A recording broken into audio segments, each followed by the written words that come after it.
Hello there, Vic Benedict here. We're playing God of War Chains of Olympus on God difficulty, and this is my no upgrade run plus no damage guide and walkthrough. We're currently on the first installment. There will be 9 installments. So I have recorded this entire walkthrough, and I'm redoing this first video, just the audio commentary, because some of the things that I said during the course of the walkthrough conflicted with what actually happened in the actual, in the guide. So I wanted to make sure that I introduce the walkthrough and just let you know exactly what and what not to expect in the course of these 9 videos. So, well, first of all, welcome. I did another no upgrade run for this game in 2013, or I think it was 2014 actually, and I've decided to actually I think I'm going to keep it. I think I'll just keep it up. But for the current time, I don't really know for sure if I'll keep it up, but I usually will replace the last one that I did with the more current one. So I may end up deleting it. I don't really know for certain. I haven't decided at this point. But this is it's a complete no upgrade run, where no red orbs are spent and the life bar and the magic bar are left as they are at the start of the game. In addition to that, there will be no damage taken on the walkthrough, and at no point in these videos will you see me use magic, so there will be a complete walkthrough of the game excluding the cinematics. And I have to say that this walkthrough is not what I ideally would want to make. I would definitely want to do Pain Plus. So for everything, this can definitely serve for a Pain Plus walkthrough, and any part that you would need for a Pain Plus, I do mention it in the videos what you normally have to do to uphold Pain Plus conditions. So instead of just redoing the instead of redoing the no upgrade run that I have on my channel, I decided to redo it, but in better quality and taking no damage. Alright, so throughout the course of these videos, let me talk about this really quickly. All you need to do on the Basilisk here is stay in the center, and every time that he does his chomp, just block it, and then every time you see him telegraph a fire attack like that, just wait until he almost does it and then roll left or right. You don't have to do the combat roll, but if you're more comfortable doing that, go for it. And that's about as simple as you possibly can get. Just like the enemies on this chapter, every normal enemy in this in this chapter can be just simply grabbed, so you can do a big grab whore fest for the entire chapter if you want to. I don't, because it's not the most varied thing to do, and people can get bored watching someone just go up to everybody and just press circle and grab them. And other than that, we have a mid chapter boss with the Persian king, and also we have this enemy as the boss for the final part. There is one Cyclops battle, and that is about it.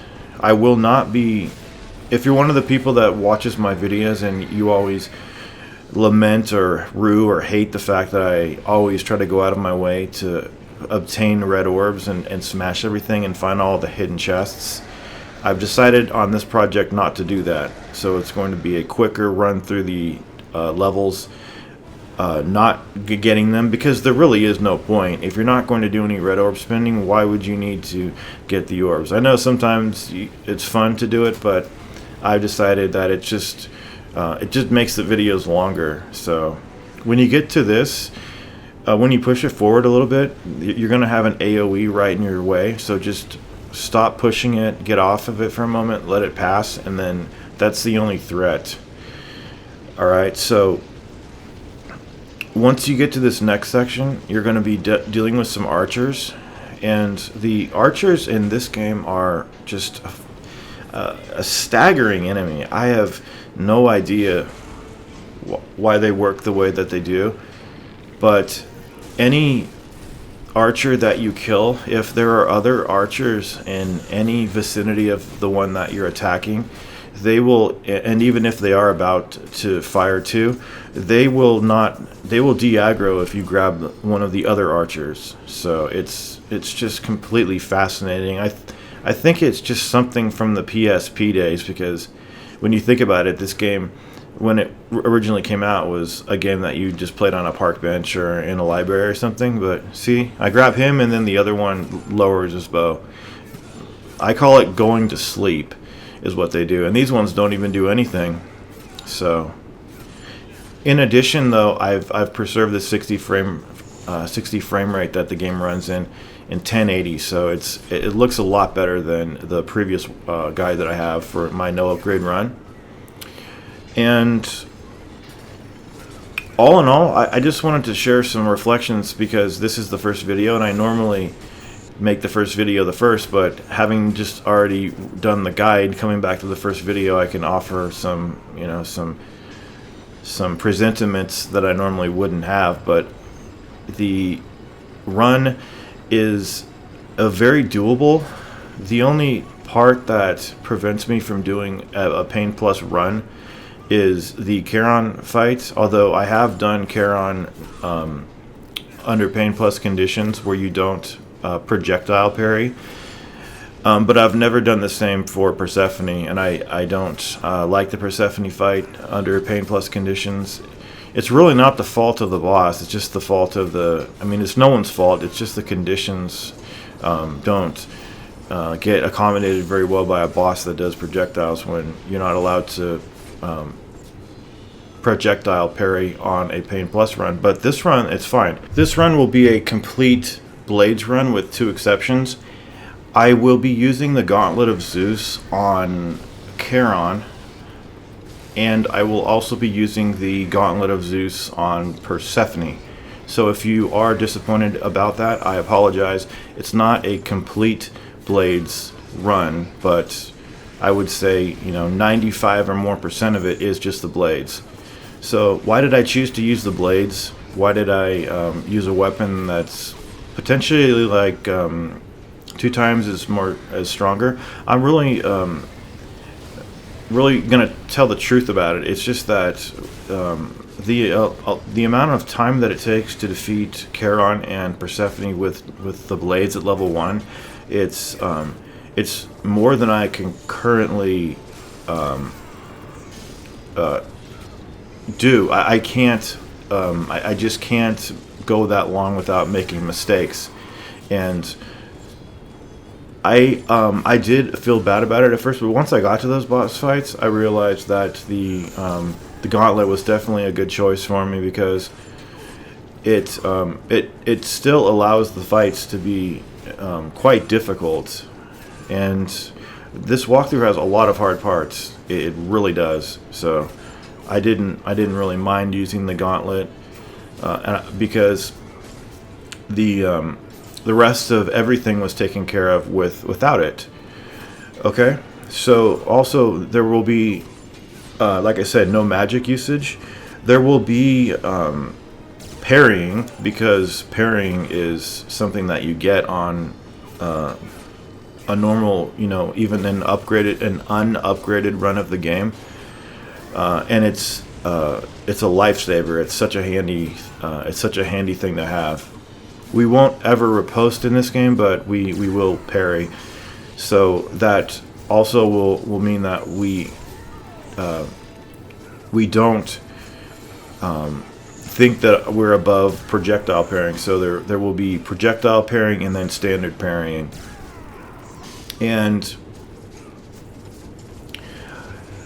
oh, okay, I'm sorry. The Persian king. He's pretty much a fat piece of shit, and an easy one too. But the guy has a slow 2-hit combo. When he raises his sword and it has fire on it, if you just stand there and block that, you don't take damage, but you get staggered. And even though you can get out of it and roll away without him hitting you, I never like to be out of control if I can help it, so that's why I don't do that.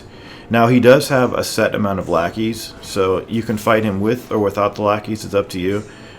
Throwing them around the room on your blades doesn't work because this game doesn't feature collision, and it does not feature ring outs either, with just one small exception later on in the game before you face Charon.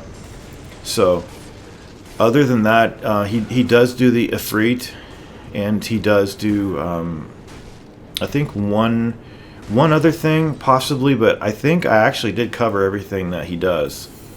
So after you acquire the Ifrit, you will just fight a few more enemies in this room, and then we'll move forward. I would say the hardest thing on this first installment, which overall is definitely the easiest one of all of them, the hardest thing is the Basilisk boss fight, and not really the entirety of the fight itself. It's just that there are two parts where the Basilisk climbs some high ramparts and spews fire at you, and the game requires that you cross a large bridge to get over to where he is, and to where there's a circle button waiting for you to activate it. And it's extremely difficult, not only because it's hard to tell where he's going to shoot the fire and where it's going to land. It's also difficult because we're dealing with a compromised roll in this game and in the next game. In the next game, it's a little bit better, but it's still screwed up. It's not something that was carried over one-to-one from the other God of Wars. I don't know what they did, but whatever they did, they didn't do it properly, and it's very strange. The roll has iframes, but it doesn't have an extreme amount of them.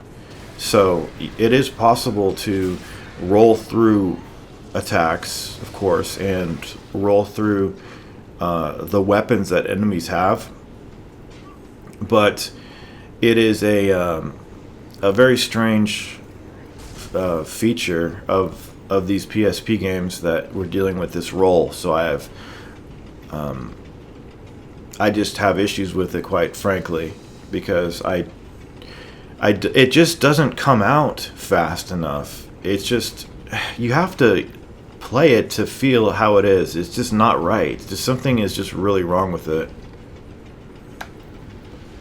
But you can do the combat roll, so go for that, because that's great. Okay, up ahead we've got a Cyclops battle. This Cyclops does require 15 super plumes. So if you have never watched any of my videos, I will tell you what the super plume combination is. It's square 5 times and then triangle twice to do that, and it's a fantastic move. What I like to do to maximize on damage is that when my super plume causes him to stagger, see right there, he was going into an attack and it didn't cause him to stagger. That's when you don't do what I'm going to try to tell you to do in a moment. But what you want to do, hopefully, let's see if this does it. You land a super plume and then it stuns him and it pushes him back a little bit. During that process, when he's pushed back, I will follow up the super plume with light heavy. Light heavy is my go-to move in this game. I love it. The heavy attack is from God of War 1 and 2. In the second game, by which I mean Ghost of Sparta, they have a different Y attack. It's not the same, but it's unique. And somewhere else in this walkthrough, I think that I say that I don't like it, but something about me just favors the traditional heavy attack. That's all. I still like the rather swift Y attack that exists in Ghost of Sparta. So there is that. Also, you won't see me save at the save points in this game because I didn't think it was necessary to always go to them, and just for the sake of going to them. So I do often and frequently save. It's just that I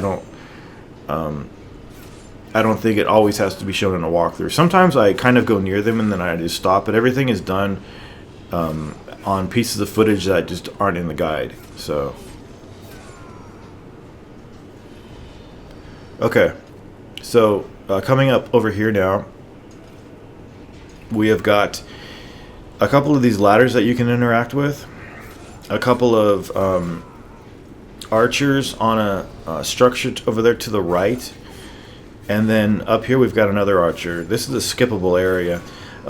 I don't think during the whole walkthrough there ever was anything that I skipped. I don't skip anything. Nothing is skipped. And in addition to that, some points of the game where the fight is over to a certain degree to where you can leave it but not completely finished, I will always be staying instead of just going forward and leaving as an option. The clearest example I can give of that is the Groves of Persephone right before the fight that precedes Persephone herself. There's a grove where you fight some harrowers. They're hoplites that run at a speed that you'll never see other hoplites run at in this game, and they have no business being that fast, and it's ridiculous. But what I just quickly want to mention is that there's a point in that fight where once you've done what you need to do, you can leave. But to make it a little bit more challenging, I stayed and I did the fight at the risk of my own sanity. And believe me, I was fucking pissed. I was so upset. And in the course of this walkthrough, I do use vulgarity more than I usually do. So I apologize if you take issue with that. I don't know. The more I yell and swear and things like that, the more really I'm just having a fun time, and I realize that the more I am yelling and cursing, I realize the more fun I'm having. Because I always have fun with God of War, except if it's not God of War, the ruined God of War from 2018. The game that you can't jump in. Ouch! You can't fucking jump, man. Can't jump? That's pretty sad. Anyway, jokes aside, there is a feature in this game called checkpoint overriding. And what that is when you get to a checkpoint, I'm not talking about a saving point, the saving halo. Anytime you get to a checkpoint, if you want to do something that will enable you to, off of a reset, go a little bit faster through an environment, such as opening a door, or later on in the guide you'll see me destroy some shackles that are holding an elevator from falling. And what I do on it is I destroy one of the two shackles, and then on the other shackle I destroy all of it except one hit, so that when I restart I don't have to destroy both shackles and have to waste a bunch of time. So it's quite good. And even if you get a checkpoint and then you go back to a save point, once you revisit the checkpoint that I mentioned before, it's not going to spawn you back at the save point. It's going to spawn you at the checkpoint, which it sounds like that might not be convenient. Look at this. I'll get it. Watch this. Watch this. I spent the entire time figuring out where was the best place to push that box. There we go. Got it. Got it. And then just pick up this person. I don't know. Man, woman. Looks like a piece of shit to me, or a sack of goddamn dog shit. Take your pick. But yeah, checkpoint overriding. I will be doing it a lot in this walkthrough, and even if I don't overtly say what I'm doing, that's what's happening. It's something that you don't really notice that much in God of War games. And I'll show you an exact example of it over here, or at least I'll show what I can show of it. So this is the checkpoint over here somewhere. I think it's like right over here. But if you open the door over here and tap the circle button a bunch of times, and then revisit that checkpoint that I just mentioned where it was, every time you come up here off that checkpoint, this door will be open. So that can save you time. I personally hate tapping circle, and I think it's stupid to keep doing it. So that's one choice that you have that is good for your convenience, because I'm always thinking of player convenience, even when developers aren't. All right, here he is, the Basilisk. Here's phase one. Don't go on the left or right side of him because he has these two claws that will hit you, not damage you, but stagger you. And on this, I just favor light, heavy, and then a bunch of lights, and then he's going to be pushed back, jump over the fire, do square attacks, do triangle attacks.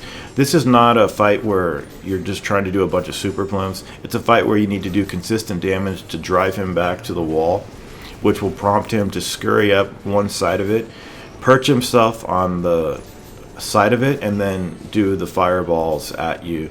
And I would say that this is definitely the hardest part. So roll, jump, I don't know, it's up to you because there's really no surefire way of doing this. It's just, it controls bad. The depth perception is illogical sometimes, and it's just downright hard because it's just, I have no idea. It's very difficult to get through that that section right there. Okay, immediately jump because he starts phase two with the fire breath. And then on all of his other attacks, you just block. And then when he does this, as long as you do the quick time event, you take no damage. I hate the God of Wars where you do that and you still take a piece of chip damage, because the no damage people have no way of preserving no damage, because you can't prevent that from happening, of getting grabbed by him like that. It's just something random that happens during the fights. It's something that it can happen once or 0 times or 2 or 3. It's just up to the capriciousness of the enemy's AI. Okay, here he is again. This is the second time. There's no checkpoints. You've got to do it one more time. And I've got to say, it's pretty lousy. It really is. And I really can't give advice, because you can try baiting him and stuff like that, but he always seems to have your number. So it's the one part in the video where you have to have a little luck, because other than that, he's a simple boss fight. I think his attacks are a little bit sped up here, and if they're not, I apologize, but it's always seemed to me that his attacks are like a little bit faster. But it's a very quick phase where you just push him back a little, you get the circle button, and then he is about to breathe fire. All you need to do is just go forward, press circle, do the quick time events, and then that is the end of the first installment, and I will see you on the second. I really hope that this walkthrough is going to be a winner for you. It was a fantastic project, and every video I enjoyed making to the utmost. So I will see you in the second installment. Please take care.